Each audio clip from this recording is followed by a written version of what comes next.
Hey everybody, it's Jamie from Modern Day Fox. I got the Ancheer 2-in-1 walking treadmill. I wanted to do a good review because I really was seeking a very thorough review of this treadmill and I couldn't find one. So I thought if I got it, I was going to make a review for all of you that might be thinking about getting this treadmill. So here we go. It came really fast. I ordered it Sunday night and it's Wednesday and it just came.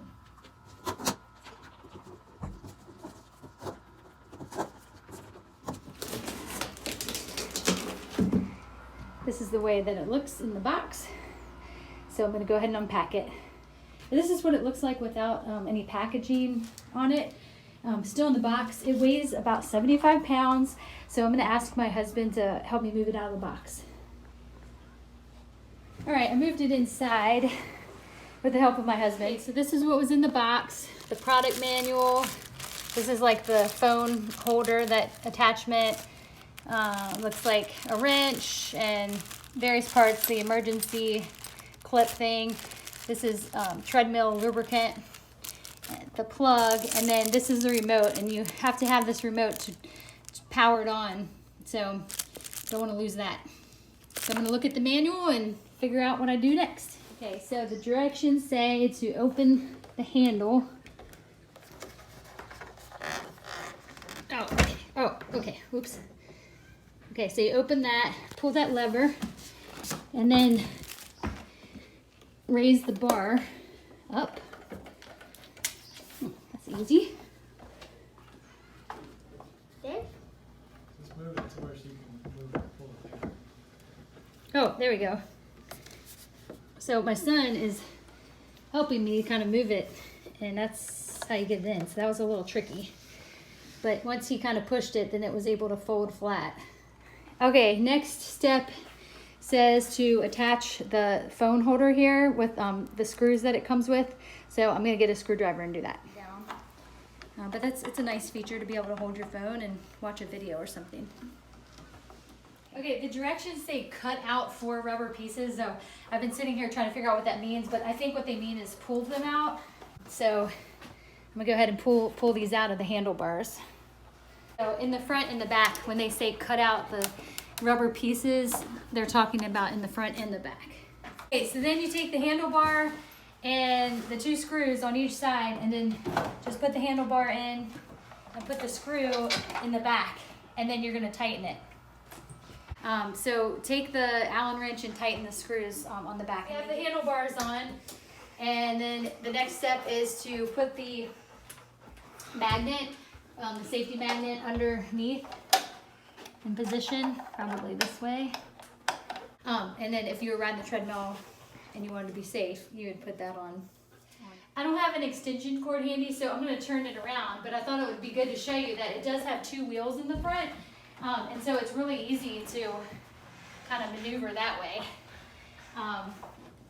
Like I said, it weighs 75 pounds, so you know, it's not super heavy, I guess, unless you're just like picking it up, but it has those wheels, which makes it really easy. So the next step is to take the power cord, which is this long, so you may need an extension cord, and then just plug it in the side and then plug it into the wall. Okay, I found the operating instructions. There are a few pages ahead. So here it says to turn on the power, so there's a power switch on the side, and then hold the remote and aim it at the display window, and then pull out this red safety thing. So I'm going to do that. Oh. Okay, and then the remote control and the treadmill have been successfully paired. I read in a lot of the reviews was that people couldn't get the remote to sync. And I want to tell you that I think I may know the solution to this. I found in all of the Amazon reviews that I read, one person said they fixed this problem by putting a stronger magnet on this clip. So if you're having that problem, I would try to put a stronger magnet. They said a household magnet, they just stuck it where this clip goes, and then it synced. So I hope that helps. I don't know. I didn't have that problem. So, all right, I'm gonna start it up here. Okay, it says 3, 2, 1 at the bottom here. All right, we're moving. All right. So I got it at 1. So I got it at 2.0. It does feel like it's kind of, I probably just need to adjust the belt a little bit. I haven't done anything to the treadmill other than take it out of the box. 3.7. Now I'm up to 3.8. Yeah. Okay, I'm gonna test out some different speeds. This belt is 40 inches long and 16 inches across. So if you have a very wide stride or very long stride, it probably wouldn't be the treadmill for you. I actually tested out my stride on another treadmill. I kind of taped off where 40 inches would be, and I never passed that line, so I knew I'd be okay. So I'm gonna try running. This is a 5.3. This is 6.0. It goes all the way up to 7. Oops, I think it goes up to like 12. I don't know. I'm at 7.6 right now.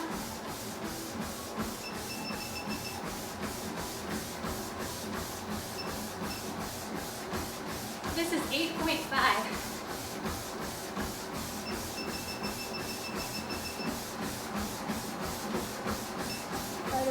This is 10.0. Okay. This is up to 12.0 as fast as it goes. So this is a sprint. Oh, jeez. Oh, man.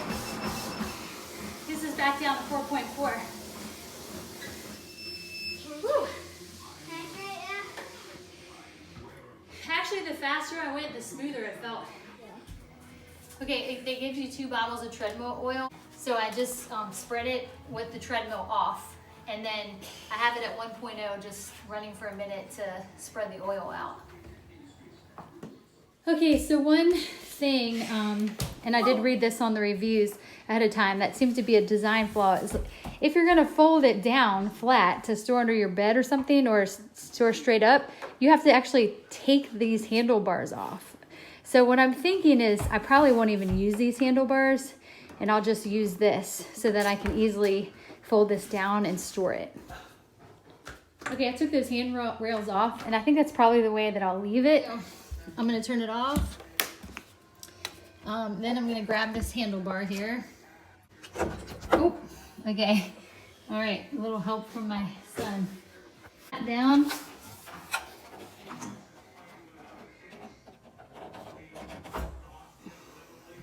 And then you can store it like that.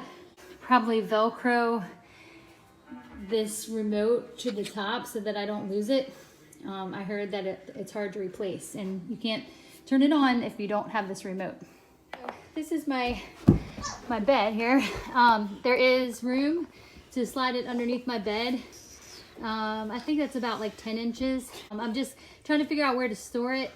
Under my bed is one possibility. So I could store it under the bed, like probably wouldn't be good for like day in, day out use. But I did try standing it up here. And it does stand up, go flat against the wall pretty nicely. Okay, I used the treadmill today. I set it up last night, and then I've used it today while I was working. A couple things I want to mention. The speed settings are in kilometers, not miles per hour. So when I say 12.0, that is really more like 7 miles per hour. So a walking speed on here for me to get around 2 miles per hour is 3.4 or 3.5. That I was able to walk at that speed on this treadmill and still be able to type and be able to talk on the phone and stuff like that. The noise level it's actually really quiet when you're not on it. Most of the noise just comes from your feet going against the belt. But you could easily watch TV. I've been watching TV. I've been on the phone, and I didn't bother anybody that I was talking to. It does have Bluetooth. I did connect that, and all you had to do was just open your settings, your Bluetooth settings, and it's called Media. I clicked on that, and I heard it beep on the machine, and then I was able to play Apple Music through the little speaker at the bottom. It's not the greatest sounding speaker. It doesn't have a lot of bass, but it's definitely loud, and if you needed to play music through it, it's a good way to do it. Overall, I'm really happy with this treadmill. I think it was a great purchase. I wish I had bought it about a couple months sooner, because it did go up significantly in price because of the whole quarantine thing. But if you are looking for a treadmill that doesn't take up a bunch of space, I think this is a really good choice for you. Again, I would just make sure that a 40-inch by 16-inch running surface is going to be enough for your stride. For me, I didn't have any problems like walking off the back. I've hit the front part of the treadmill a couple times with my feet. I do that on a normal size treadmill too. I think I just sort of walk faster than the belt, and it makes me kick the front plate. I wish they had like a little bit of a protection for that around the plastic, but you know, you get what you get, and you don't throw a fit. Hopefully I've answered all the questions that I had when I was looking for a treadmill. If you are interested in this one, I'll put a link in the description. When you use my links, they're Amazon affiliates. I've paid for the products that I use. I'm not sponsored, but those links do help me support my channel. So hopefully you got something out of this and learned something new. If you have any questions, leave them in the comments, and I'll do my best to answer them for you. Thanks. Check me out on moderndayfox.com, on Facebook and Instagram at moderndayfox.